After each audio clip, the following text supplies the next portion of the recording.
Bonjour à tous, ravi de vous retrouver pour cette nouvelle page d'actualité en Savoie-Mont-Blanc.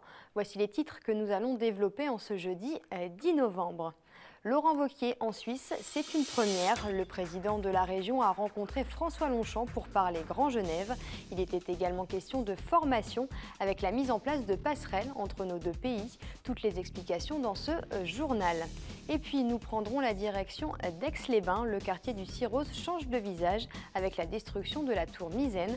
75 familles y habitaient. Sébastien Germain a assisté au premier coup de pelleteuse. Je vous le disais en titre, Laurent Wauquiez a effectué son tout premier déplacement en Suisse depuis son élection à la tête de la région. Il a pu rencontrer le président du Conseil d'État pour préparer entre autres le Grand Genève.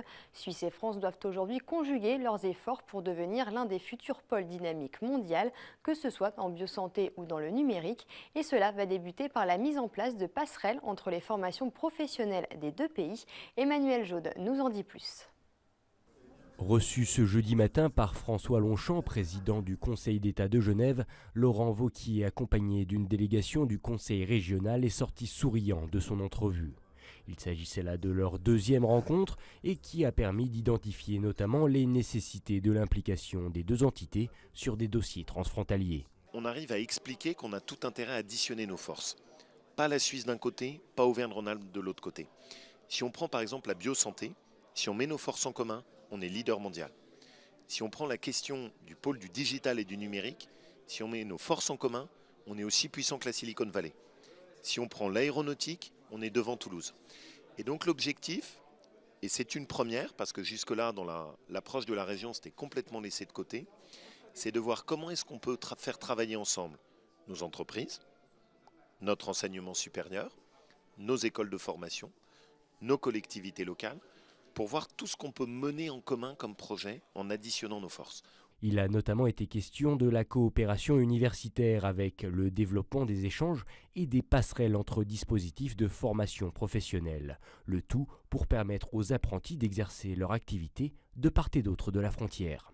L'intérêt, ce serait de mutualiser nos savoir-faire et faire en sorte que les habitants de cette grande région soient capables de se former en France et en Suisse et au terme de leur formation aient une équivalence et puissent travailler soit en France, soit en Suisse selon les besoins des différentes entreprises. Dans le cadre des relations transfrontalières, on arrive à mettre en place des systèmes qui nous permettent d'avoir des experts qui valident des diplômes passés de part et d'autre de la frontière. C'est quelque chose pour l'instant qui n'est pas reconnu, au niveau national dans le sens où on ne peut pas le mettre en œuvre dans toute la France.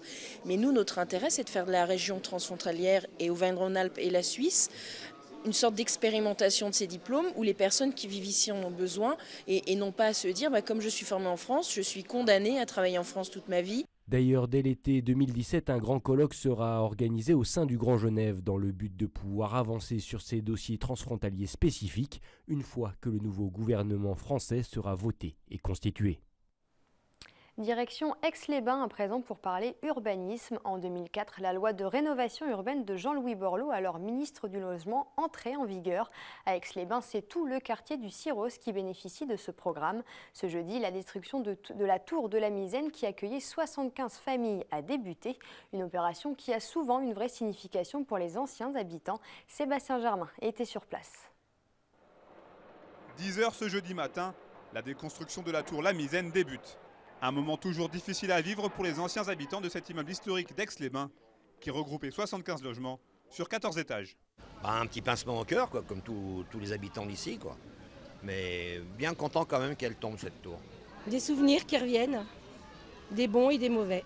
Ça fait mal, surtout quand on a habité là. On a grandi là, on a tapé nos premiers ballons ici, on a tout fait ici. Et c'est sûr que ça change beaucoup. Et pour la déconstruction du bâtiment mis en service en novembre 1974, l'OPAC de Savoie, maître d'œuvre des travaux, a préféré la technique du grignotage à celle du dynamitage.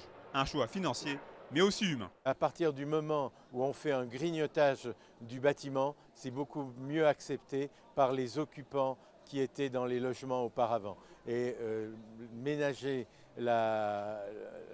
les sentiments de ces populations, c'est une des priorités de l'OPAC et de la ville. Cette opération de déconstruction fait partie du projet de rénovation urbaine du quartier du Sierros qui a démarré en 2010, soit 6 ans après la mise en application de la loi Borloo pour la rénovation urbaine. Et aujourd'hui, le quartier est transfiguré. Le futur quartier, il a déjà pris sa forme telle que vous le voyez aujourd'hui, avec des collectifs beaucoup plus bas, avec plus de mixité sociale. Sur cette placette des Molerons où des services publics sont venus se concentrer, des commerces également. Et demain, le projet de relancer un marché de cœur de quartier qui viendra sur cette place qui a été aménagée à cet effet. La Misaine est donc le 4e et dernier immeuble du secteur à être déconstruit. Les travaux de grignotage devraient s'achever d'ici 3 semaines, même s'ils ont connu un premier coup d'arrêt ce matin, avec une panne de l'appel à grands bras. La neige est donc arrivée dans nos départements et les stations se préparent à accueillir les premiers skieurs dès ce week-end. Du côté de Val d'Isère, on a investi 16 millions d'euros pour les nouvelles télécabines à Solèze. Elles seront dotées de sièges chauffants et de Wi-Fi. Objectif, faciliter l'accès à Solèze tant pour les skieurs que pour les piétons. Tout devrait être prêt pour le 26 novembre prochain, date d'ouverture de la station. Le département de Haute-Savoie a inauguré mercredi la section cyclable Balmette, la 6e tranche de la voie verte sur la rive est du lac d'Annecy. Cette portion d'1,2 km a été cofinancée par le conseil départemental et le syndicat mixte du lac d'Annecy pour un montant de 3,9 millions d'euros. À terme, la véloroute déclarée d'utilité publique en 2008 comptera au total 15,5 km d'aménagement cyclable, dont 12 en voie verte. De juin 2015 à juin 2016, environ 400 000 cyclistes ont utilisé la voie verte de la rive est. On écoute Christian Monteil, le président du conseil départemental. Il répond aux questions de Sébastien Germain.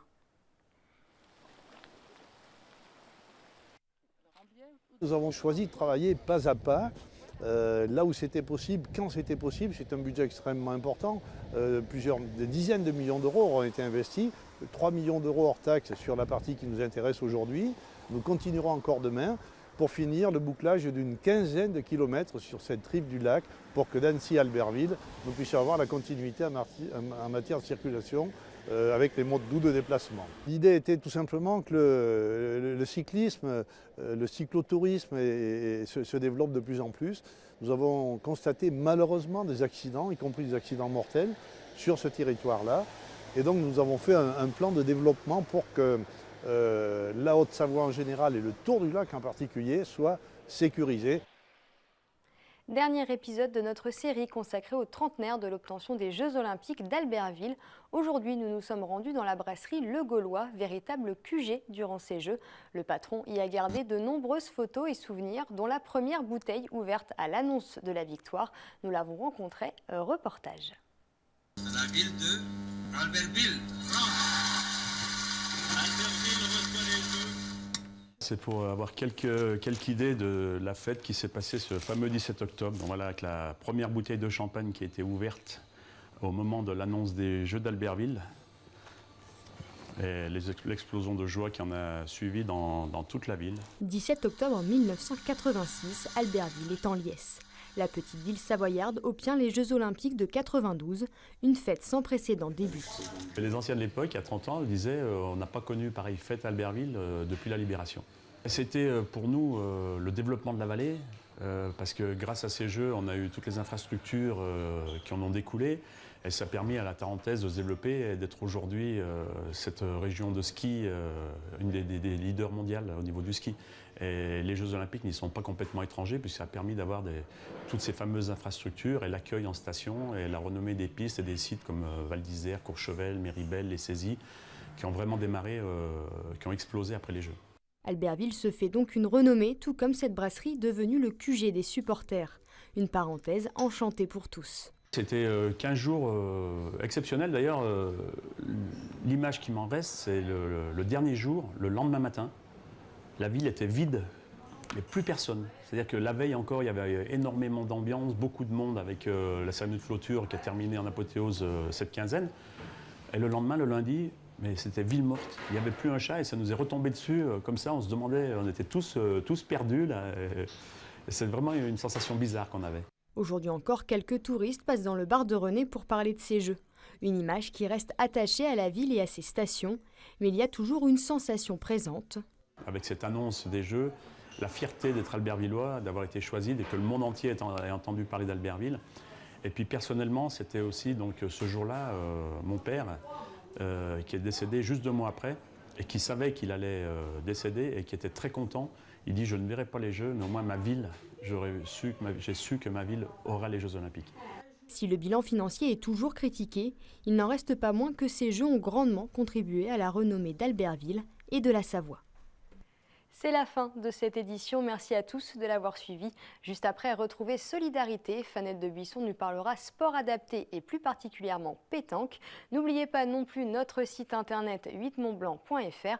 Vendredi, pas de JT, vous retrouverez donc Fanette de Buisson à cette même place lundi. Belle soirée et à bientôt pour encore plus d'actu en Savoie-Mont-Blanc.